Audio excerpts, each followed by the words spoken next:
Presidente della Regione Friuli Venezia Giulia, Deborah Serracchiani. Siamo qui all'Hotel Moderno per discutere delle vertenze che riguardano questo territorio.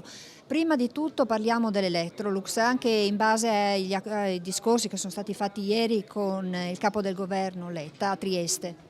Ma insomma, ieri ho sollecitato il Presidente ad un interessamento diretto, lui ha affidato evidentemente questo lavoro al Ministro Zanonato, che ieri ha incontrato l'RSU di Electrolux in un incontro importante, anche perché si è preso un impegno preciso di contattare la proprietà a Stoccolma, sta lavorando per quello e naturalmente anche per un incontro diretto con i lavoratori. Lo inviterò per questo e spero che lo faremo a breve. E per quanto riguarda la terza corsia della 4, ecco, come considera le novità che ci sono state in questi giorni?